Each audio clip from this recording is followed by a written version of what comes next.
Okay, so this was not my intended result here, but ugh, what to do? Get the subscribe my screen. How about that? I'm sorry. Today we're going to be testing the newly released GLM-5.1 model from ZAI. And this model currently, there's really like no specific dedicated announcement, release, or blog post. So we're almost limited to looking at the simple SWE related coding evaluation benchmark chart, where it does seemingly stack up very favorably. Now, interestingly to note, and these are of course things that I cannot specifically confirm, but I just have heard when reading through like posts and responses.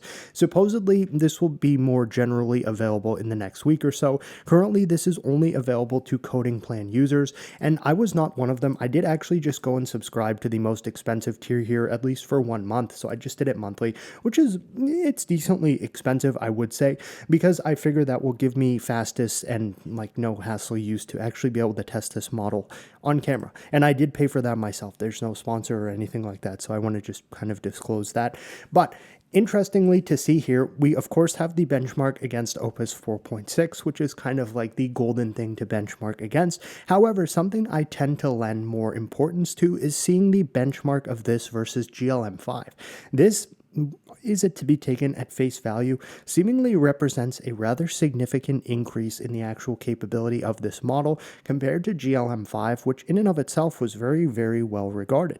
So I'm very excited to be able to test this, and essentially that's what we're going to do for today's video, being that there's not going to be a real traditional introduction here, as this is pretty much what we have for an announcement release post. And the only specific thing referencing this right now currently on the ZAI website is in the documentation page here, where they just instruct you on how to make the change to swap your coding agent from GLM5 to GLM5.1. Now, I like using these models just through general web chat interfaces, and I do have this piped into OpenWebUI. However, I've been having real hit or miss results here in terms of it actually completing one of the results. Something GLM has always struggled with is speed of basically the model being served. It's really slow and it's very choppy in terms of the inference reliability. So keep that in mind, and because of that, I am probably going to be prominently today using this through OpenCode, where I have actually already gone and initiated the browser OS test, and we can see that this is currently just basically agentically going to build the browser OS. It has culminated in creating a to-do list where it will map out everything that it needs to do, and we can see that we only have 2 of 6 to-do lists checked off right now.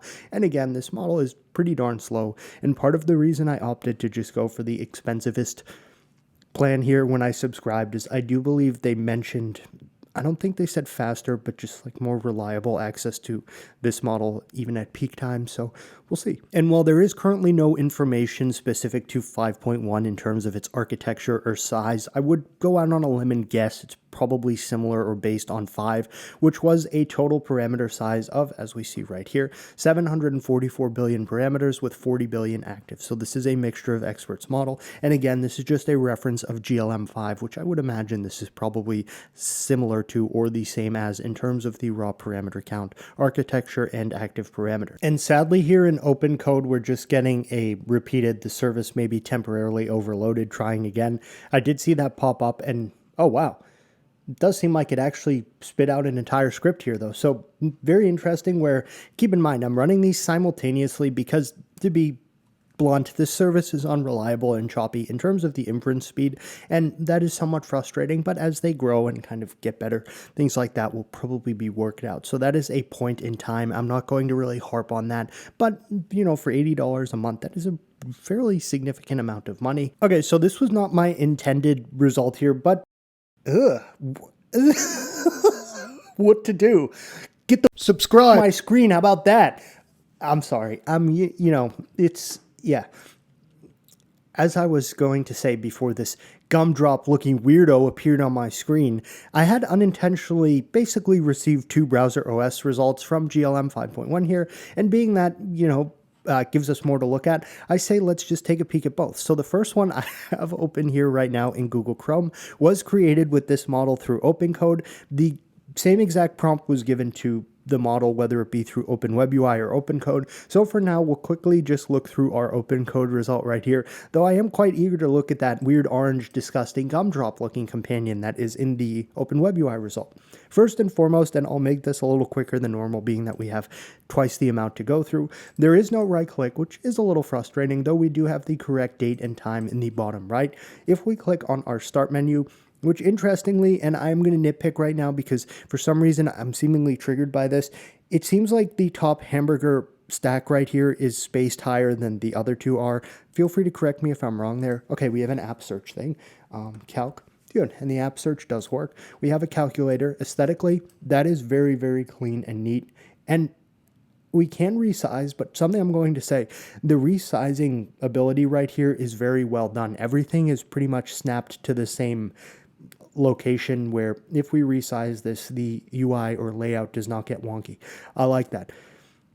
75 times 9, 675. Yeah, he's on. Divided by 9, 73 plus 2. I should know that because it was the one I did to... Yeah, all right. We have a notepad. Hey, can you... All right, good, very good. Full screen. Does work. Can we minimize to the taskbar and reopen? Indeed we can. And then of course resize does work. Good. Next up. Good. And something to test is always that this does not initially just begin with the snake moving, because that is a bad quality of life implementation when that happens. So I'm happy to see that did not happen here. Oh yeah, look at that. You thought I was going to fail there. Nope. The Snake Master himself gets to bless his viewers on this Saturday morning. Next up, Minesweeper. Now, someone had informed me in the comments that this game actually has like a purpose and I should pay more mind or respect to it. Regrettably, I'll be honest, I didn't really look into how to play this, but I want to just mention that so that I hear that, I understand, and I will try to paint. All right. Oh, this is actually nice. Let's change our color. We even have an eraser built in. That's actually cool. It's a shark. It's just very abstract here. Let's put a fin there. Now it's definitely a shark coming out of the water. Oh, this is actually well done. And the eraser does work. Oh, no, I did not want to. Oh, you can save it. Oh, I wish I had known that because we'll save it as is. That was very cool. Just to see, that's not something that's really often seen. I know I said I'd run through these. I apologize. Help. Code is like humor. When you have to explain it, it's bad. Okay, and I just wanted to see how many times before we received a same result. I was informed also that cause is actually a legitimate command in the Ubuntu Linux world, so good to know. Particles. Settings. Good. This is more wallpaper potential than I've seen before. Usually they have like 6. Now it doesn't seem like the particles are working. Yeah, all right, so that's unfortunate, but kind of as we saw when trying those from within the terminal as well. They just sadly didn't appear. But we do have a bunch of different backgrounds, which is nice. I notice models now are just kind of trending towards doing gradients instead of specific images pulled from somewhere. Then finally, we have our About page, and the special feature is the interactive particle desktop that unfortunately does not specifically work, but this looks nice. I'm going to say something I like here is the resize logic. All of the UI elements and things when we can actually resize seem to be like relatively well done, and Z-axis does work. Now next up, let's go to the other unintended result where we have basically this little, it follows my cursor. Oh man, this thing is just weird. All right, Nexus OS. So this was received with OpenWebUI, so just using it in like the chat interface. All right, we have a clock. Do we have a right click? We do actually have a right click, and this little freak seems to move depending on what we do. It's weird because this is arguably a better like result. Kind of the orange here though is quite hideous. I hate orange. Companion. Oh, okay. Hey buddy. Goodbye. That's messed up. I feel like in the Matrix when he's like unplugging them and the chick's like, no, not like this. All right. Special feature, Nexus Companion, a living desktop pet that brings the OS to life, eyes that follow your cursor in real time, autonomous wandering across the desktop, a sleep-wake cycle based on user activity, interactive speech bubbles with personality, and emotional reactions to clicks and interactions. Very interesting. All right, let's try our snake game. Oh yeah, watch this little buddy. This has like a... Try the games. What do you think I'm doing, bro? This has like a Halloween theme to it. This whole video is going to be like 20 minutes of like a browser OS result. Let's see if he reacts if I lose. Or it. I don't, make it that way. All right. What to do? Oh, okay. Notepad. Nice desktop. Thanks. Minesweeper. Calc. Ugh. This is like Halloween candy theme. What are those weird like triangle shaped things? 54 divided by 6. 8. Paint as well. Ooh, this one's nice as well. I'm gonna... No, I can't do that because I can't show it online, but... All right. That worked nicely. We have a terminal. No matrix or anything like that. And then settings, where of course our special feature is the little companion, which is kind of cool, I will say. It's just... It was so odd when it first appeared when we just saw this in that little artifact window there. So regardless of that now, 2 things I've learned.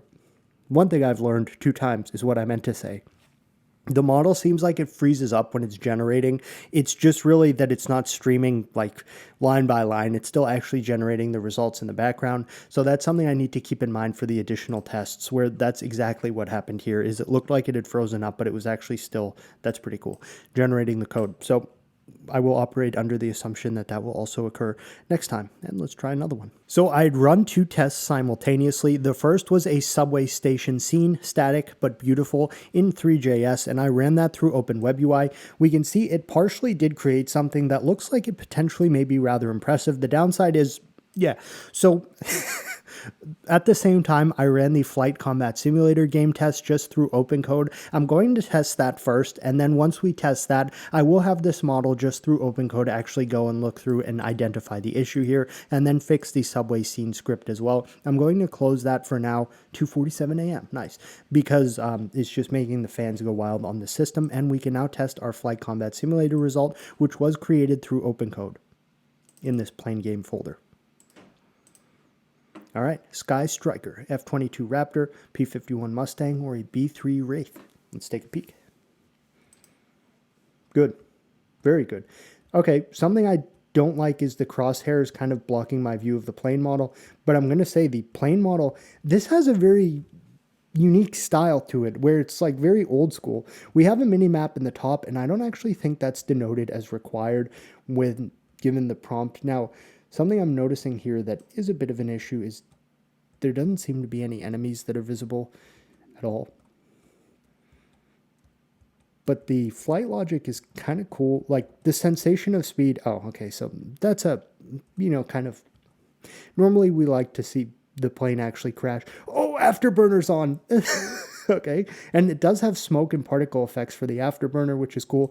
The flight logic here is interesting, and the clouds even have some volume to them, and translucence or transparency, and we have some mountains. So, oh yeah, backflip.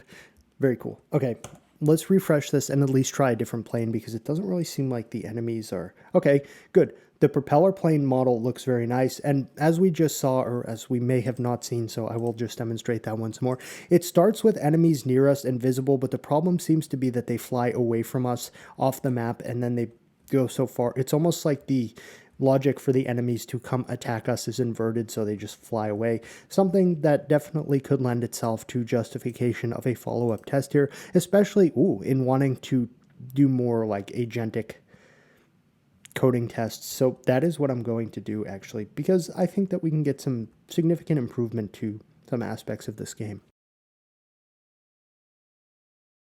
So I've given it some feedback, just essentially the culmination of which is telling it to overhaul the entire thing to make it better in every aspect. But I did also specifically tell it that I want the enemy logic fixed, as well as the issue where the crosshair is kind of just showing the user is very unhappy with the current state of the game. Let me identify the key issues. The enemies fly away from the player. The plane models are blocked by the crosshair. Plane models are weak, which they really weren't. They were actually quite alright, but it doesn't need to know that. Graphical style is weak overall. Need to massively improve visual. So let's see what it does here. Alright, so the subway result, we can see there's like quite a mess and a disaster that was done here. I would basically say this can be attributed to using this in OpenWebUI partially, as well as they specifically do say in the page for setting up 5.1 with like coding agents. I'm pretty sure they mention it's not designed for like non-coding harnesses and things of the sort. If we open this back up in Chrome, we should see our subway scene in its entire glory. And now we do. Okay. So overall, I'm noticing it went pretty hard in terms of the particle effects and things that we see right here. We do also have some signs as well as reflections. Now, it is so dark and hard to see, but based on actually what we see on the top here, I think this is the subway car that is on the right side of the screen right now. It's just really too dark to be able to see, unfortunately. Something I'm going to point out that I do like is this green style glow of what would inevitably be like an exit sign or something. At least that is what the color there lends itself to, what it tried to be. Also some interesting lighting effects, and the actual ceiling lights do look pretty well. There are a ton of particles floating around in the scene, I will say, and really some of what lets this down is just that it kind of is too dark to really make out much of the detail. But it did implement some movement just naturally, because that's not specifically mentioned in the prompt, but it's something I like to see if they do, just to understand like how the user would really want to be able to see this, and it did do that. Overall, very dark, which detracted a lot from it, but definitely well done in terms of the potential, and we do have some tiles like attempted there. So, is that a clock? It is a clock over there. Now let's check on our Flight Combat Simulator improvement process. Okay, so it's still just working on performing the entire overhaul. It seems like we have a completely overhauled Flight Combat Simulator game, so I'm very excited to see what this overhaul looks like. Okay, good. First and foremost, we notice now that instead of just those default icons representative of the planes, it's now actually showing us a preview of the specific plane model here. And we can see just from this, these are definitely improved over what we had previously had. And it also did kind of reskin the UI in terms of the plane statistics. So let's try launch and see. No, don't do that. All right. That is a significant disappointment in the moment. Oh, okay. Well, we definitely are going to have something. Well, at least we can take a peek at some of these models, which do potentially look quite all right. So we'll allow it to fix that. And we see it's just functioning here to try to figure things out. So it said, okay, the error is at line 1026. Let me take a look at this. So it's grepping for camera references, which it thinks is the potential issue in this specific file. And then we see all of the camera references are returned here along with the line numbers. And this is just, again, more of an agentic coding function, which I'm explaining here not because like I want to be condescending to the viewer's potential like education level, but because I don't normally test these models in this way. We normally just test them in like the chat web UI, where instead of being able to do this and specifically like grep where's this in what lines, it would just have to like regenerate the entire script from scratch. So that is why I just want to go a little more in depth as I kind of transition these tests from like general web chat to more things like this. So consider this like an early crossover of the future iteration of some of these tests and methodologies. Okay, now it is fixed. The camera was declared but never instantiated. So let's take a peek. Very good. Very, very good. That model is better. The crosshair is not in our way. We have visible particle trails from this. It did change the ground and things of the sort. Now, we do have the speed with the shift button. However, frustratingly, all right, that flight logic was actually fairly smooth, I will say. The big issue still, though, all right, we do have ammunition tracers, is that the enemies are not near us, which is frustrating. Okay, and we don't have crash logic. Let's just take a peek at the other plane results. Good.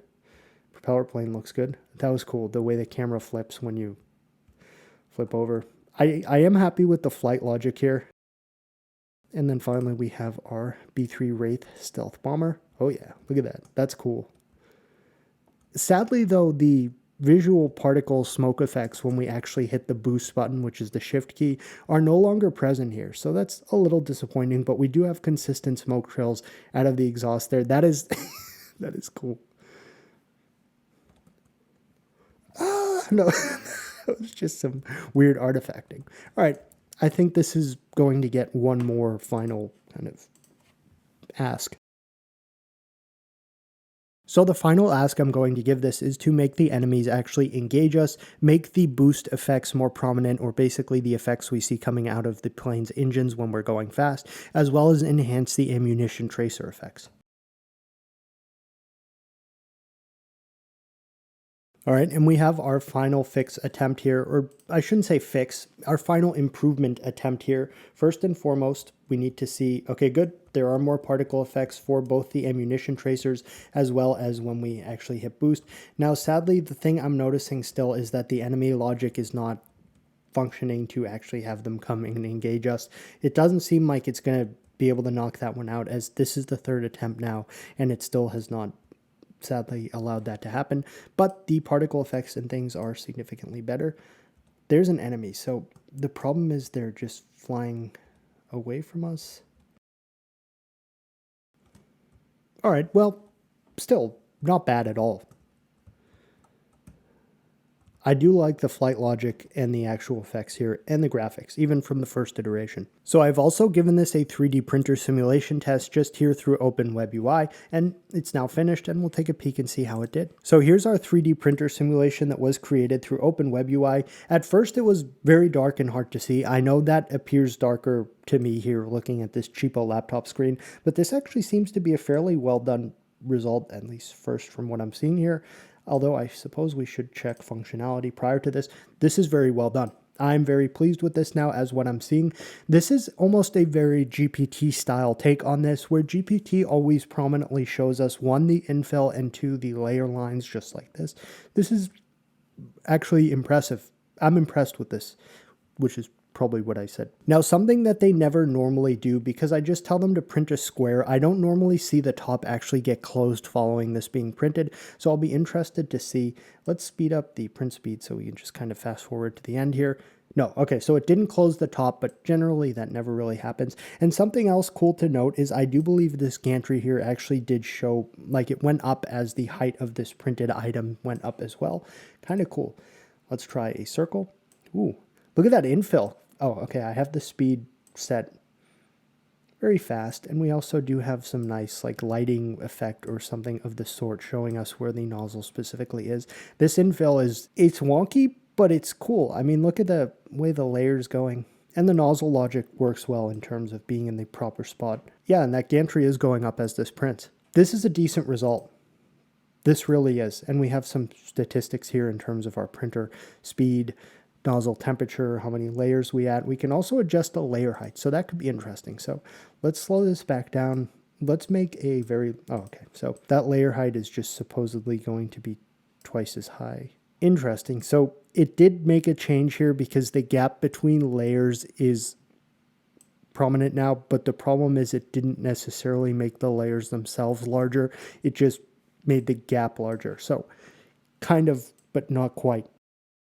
And we see the end result is basically twice as tall as it would have been with the layer height on 20. However, the layers just have more space in between them. They weren't actually physically larger. And this one will be more smushed together, which is correct. So when we go smaller than what it is, like by default, it is more visible, the effect of which. And then if we do 20, we see that there's, oh, okay, a bit of spacing. A spool up there. It's not necessarily oriented the correct way, but it does exist. It is round, and the color of the spool does match the color of the filament that we're seeing. So overall, not bad. Not bad at all. With specific focus on the actual like printing logic and infill and nozzle and things of the sort. Next up, I'm going to be giving this the C++ self-contained skateboarding simulation. This is still a more difficult test that really can show us how the model's capability is. I'm just starting this out in plan mode here in OpenCode, and I've given it a simple repository file structure with just an instructions.txt file. I've told it to read this instructions.txt file and plan out how to build it, and once it actually creates its plans here, we'll swap it into build mode and then allow it to build this specific game. Now, OpenCode is showing us that it has culminated in a plan. Now, sadly, I can't actually see the plan here, and I can't scroll through this at all. Let me go into the specific repository. Okay, it didn't create like any plan markdown or anything, but something I see right here is it's giving me the option to choose a different visual style, one of which is retro PS1 style. Now, PS1 style low poly, I think, is probably the hardest to pull off here, so I'll choose that. So something has happened here, but the problem is, like, it's just the service is slow and unreliable. So it's very choppy, which is frustrating, to be completely honest. I mean, I don't specifically know what has happened here, but within the actual folder that I've given it to work in, we don't see any script generated or anything like that.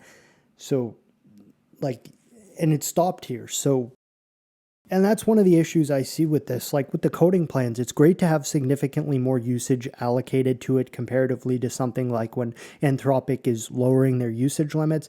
But oh, come on. Like at the same time, what good are these higher usage limits if the model is this slow and unreliable and consistently like glitching out? So that's kind of where I'm at with this. And it's frustrating. All right, supposedly we have our skate game and it is finished and ready to play. That is kind of PS1 style. That's my first initial take on this. This is very PS1 style, actually, I think, right? Now, there are some issues with like, why does that happen? I've seen this multiple times now and it doesn't make sense to me. The player's shirt will change colors when they're performing tricks and stuff. Okay, this is actually, there may not be like, give me a second to gather my thoughts. All right, so the PS1 style, I think graphically was very, very well done. What I'm seeing that's a little frustrating is there's no real animations for the board when the player actually performs any tricks. And some of the ramps and things don't perfectly like render in terms of seeing the back of them or something of the sort. However, I do like the particle effects that we see when we grind on the rail. And overall, I think this was a very graphically adhering result to the stylistic depictions of what I wanted. That is impressive. I think, however, that this could benefit from some improved trick animation logic and things of the sort. But the problem is that this is it's been very unreliable and hit or miss in terms of whether or not it's actually going to successfully produce a result or not. So I'm going to give it a chance here to make this a little more animated in terms of the tricks, and we'll see if we get something or not. So I'm giving it some simple follow-ups here just to make more visible trick animations, as well as make some of the ramps not look like they're in and out fading because they can't be seen from certain angles. And then finally, just make the skateboard model a little more skateboard-like. All right, so supposedly we now have the updated skateboard game. Is this the... Okay, I do see some changes. Okay, yep, we definitely see some changes. When we jump here, the arms going up and down. That is not something that previously existed. Oh, wow. Okay, I did notice I was kind of watching some of its chain of thought while it was assessing how it would handle some of these tricks, and it did say it would just keep the skater locked to the board, so when you were actually performing these tricks, it would just happen, the board wouldn't move independently of the skater, is I think what I'm trying to say. Though we definitely have more noticeable trick animations, and the style is still very, very PS1 aesthetic, which is cool to see. Let's do a kickflip onto the rail here. So the kickflip is F. Oh, wow. Okay, hold on. I mean, it's cool. And it is retro style. I'm more impressed with the visual adherence to the PS1 style, I think is what I want to say. The tricks are very interesting. It definitely, I almost noticed that sometimes when it was in its chain of thought here, thinking about how to make these improvements, it was like, you would think of something that would be far more impressive, then I'd be like, no, this is getting too complicated. Instead, I'll just kind of keep movement locked between the skater and the board, which is fine, but also I would like to see perhaps like a little more like, no, I'll do that. That's okay. Less laziness, I guess could be said. But still, this is a very good result when considering the style in which I told it I wanted this to be. And I do love the little like particle effects that happen when we hit the ground. The trick logic and the score and the combo and stuff is also very, very much in the style of what one would expect with a game like this. So I like this. Bail. All right. Oh, nice.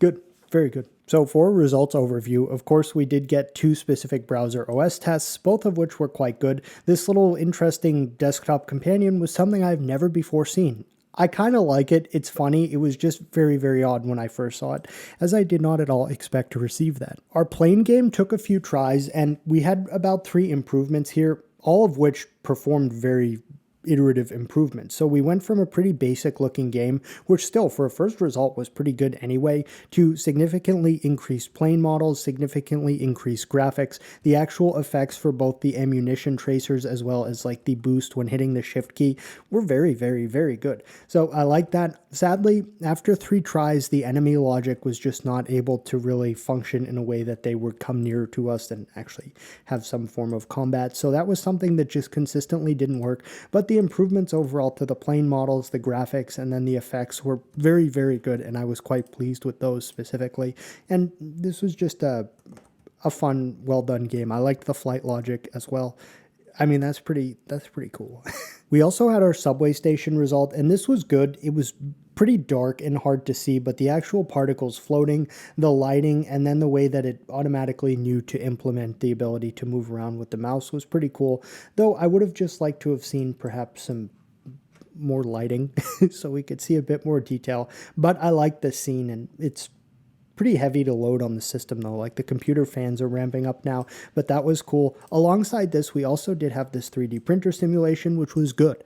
This had good looking infill. The actual realism of the way this would be printed was more in line with something I would see with like GPT-4 or another state-of-the-art closed source frontier model. So I was quite pleased with this result. And this was a first try result. It just produced it from using OpenWebUI. So this wasn't really in an agentic coding harness or anything. And as we see here, it did a nice job. Then, of course, our PS1 style skateboarding game, which I liked this. I thought this was really cool. Even if some of the tricks and effects and things were kind of wonky in terms of actually like the way the board was snapped to the human, it was fitting of the style, I suppose, of a game of that time where you're not going to see like a super animated board trick effect independent of the actual player movement. So, and I think it really nailed the graphical style here to the point where I'm actually going to try to have this generate something else with a PS1 aesthetic just to see how it does, not in this video, but just as kind of like a personal curiosity thing, because I really like the way the graphics looked here. And this again was done in open code, and we had some improvements based off of the first one. So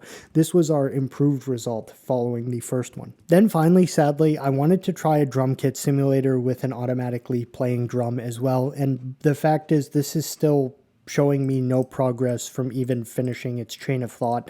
It could be the case that it just suddenly spits out the entirety of the thing and be like, hey, look, it's done. But if I check the actual repository that I just gave it, which is a single folder, it still hasn't created any files in here. I'm genuinely frustrated because this is a, relatively speaking, it's a decently pricey subscription, and it's cool if you get more usage in a model that does hypothetically stack up to things like Opus 4.6 or other state-of-the-art models. But the downside is the actual, like the serving of the model is bad.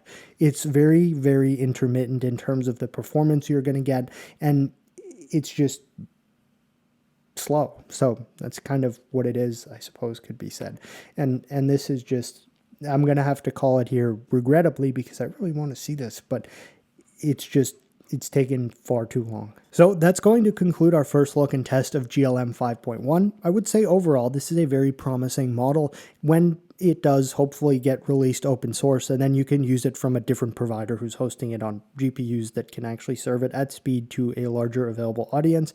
Overall, it seems very impressive, and I would see this as a proper, I think somewhere here or somewhere I saw mentioned where basically if your Claude usage limits get eaten up too fast, this is something you can then hop in and be able to use in the meantime, and it won't really have a hugely noticeable degradation of performance.